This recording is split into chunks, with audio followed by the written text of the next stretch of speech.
संविधान के तहत आप चलने का वायदा किए हैं, तो आप जात पात की बात अंदर करते हो और जात पात पे चलने की बात करते हो। अगर आपकी हालत यही है तो मेरे जैसे दलित की हालत क्या होगी? क्रिमिनल कानून ऐसे है, आगे आने वाले दिन में वो सारे सिटीजन्स को सताएंगे। अच्छे कानून को हम स्वागत करते हैं, किसानों के लिए भी ऐसा ही किया, मजदूरों के लिए भी ऐसे ही कानून लाए। तो इसलिए भाइयों, हमको लगना है सारे अपोजिशन के नेता एक हो गए हैं। अब जब सब लोग एक होते हैं तब अकेला मोदी कुछ नहीं कर सकता। और मोदी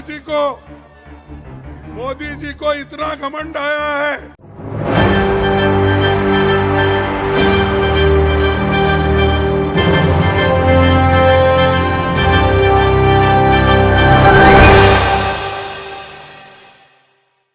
इंडिया अलायंस क्यों बना? इंडिया अलायंस इसलिए बना, जो मोदी जी, शाह, इन्होंने डेमोक्रेसी को खत्म करने का एक बीड़ा उठाया है। देश के संविधान को खत्म करने का इन्होंने बेड़ा उठाया है। दलितों को, मजदूरों को, किसानों को, महिलाओं को कुचलने का काम इन्होंने किया है और अभी भी कर रहे हैं। इस देश के डेमोक्रेसी को खत्म करने के लिए ही 146 एमपीज को इन्होंने बाहर निकाला। कोई कुछ नहीं बोला। हमारे राम गोपाल यादव जी यहाँ नहीं है, उन्होंने बहुत दूर बैठे थे। ऐसे कई जो 147 एमपीज में दूर दूर बैठे थे, मुंह भी नहीं खोले थे, बोलने का बात उनको समय भी नहीं मिला, लेकिन उसको सस्पेंड किया गया। सस्पेंड करने के बाद हमने बाहर सभी मिलके गांधी स्टैचू के पास सत्याग्रह किया, धरना किया। तब जो हमारे सदन में सरकार के तरफ से ये आता है, मुझे बहुत धक्का लगा कि एक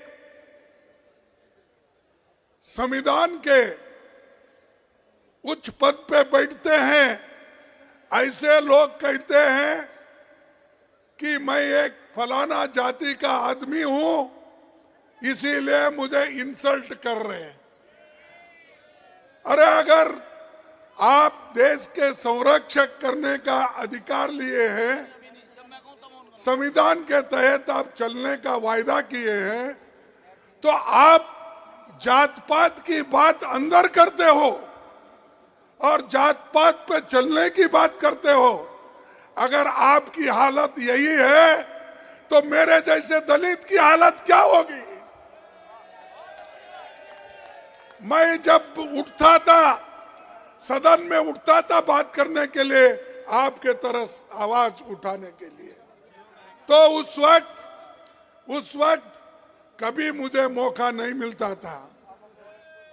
जब कभी भी देश में जब महिलाओं के ऊपर रेप होती है, जब कभी दलितों को कुचला जाता है, किसानों को मारा जाता है, मजदूरों को मारा जाता है और संविधान के धज्जे उड़ाए जाते हैं, उस वक्त हम खड़ा होके जब नोटिस देते हैं, नोटिस पढ़ने को भी हमको परमिशन नहीं दिए। तो मैं ये क्या कहूं कि ये बीजेपी के लोग, बीजेपी की सरकार एक दलित को बोलने नहीं देगा, ऐसा मैं कहूं? अरे, ये तुम संविधान के पद पे बैठे हो और तुम रोते हो। अरे, संविधान चलाओ, संविधान के तहत, डेमोक्रेसी के तहत सबको बात करने का हक है। और वो आजादी आप छीन नहीं ले सकते। वो आजादी हमको मिली है जवाहरलाल नेहरू से, वो आजादी हमको मिली है महात्मा गांधी से, वो आजादी हमको मिली है डॉक्टर अंबेडकर से। इन्होंने तैयार करके दिया, लाखों लोग कुर्बानी करके आजादी दिलाए, और आप लोग, आपके घर में कोई एक चूहा भी नहीं गया आजादी दिलाने के लिए, है गया?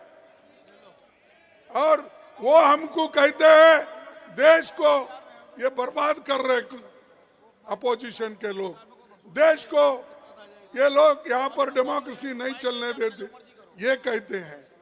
सबको बाहर निकाले आप, सभी एमएलए को, सॉरी सभी एमपीज को आपने बाहर निकाला, और सभी कानून अनअपोज्ड आपने पास कर लिया। 3 क्रिमिनल कानून ऐसे हैं, आगे आने वाले दिन में वो सारे सिटीजन्स को सताएंगे। अच्छे कानून को हम स्वागत करते हैं, किसानों के लिए भी ऐसा ही किया, मजदूरों के लिए भी ऐसे ही कानून लाए। तो इसलिए भाइयों हमको लड़ना है, और ज्यादा से ज्यादा एक होकर हमको लड़ना है। तो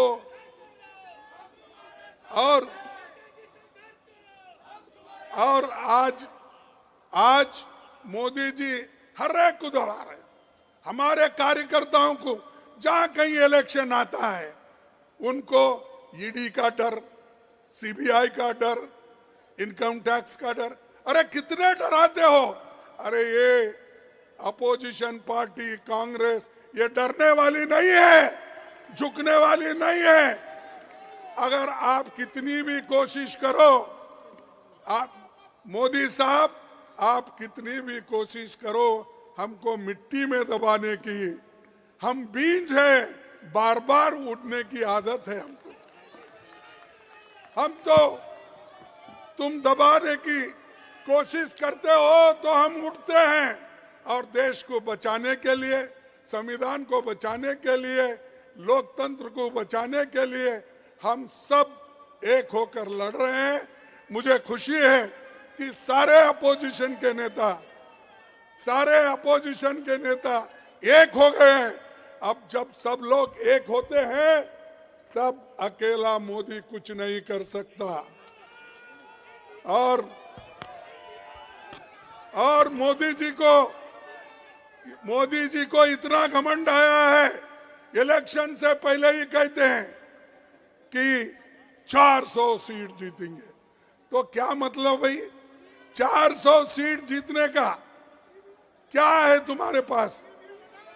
इतने पॉपुलर तो नहीं है, क्योंकि मैं देखा हूं जब कर्नाटक में आए हर जगह फिरे, गली गली फिरे, हार के आए। तेलंगाना में गली गली फिरे, हार के आए। हिमाचल में गली गली फिरे, हार के आए। ऐसी क्या बात है? तो आप पहले ही कह रहे मैं 400 सीट लाऊंगा। अरे आपको जो जनता आपको सत्ता में बिठाई है वो जानती है कि आपको सत्ता से कैसा बाहर निकालना, नीचे गिराना। तो इसलिए मैं इतना ही कहूंगा, आप सभी लोग यहाँ आए हैं, सभी नेताओं का भाषण सुने हैं, तो इंडिया अलायंस एक होके लड़ रही है, इसको आप साथ दीजिए, एक हो जाइए।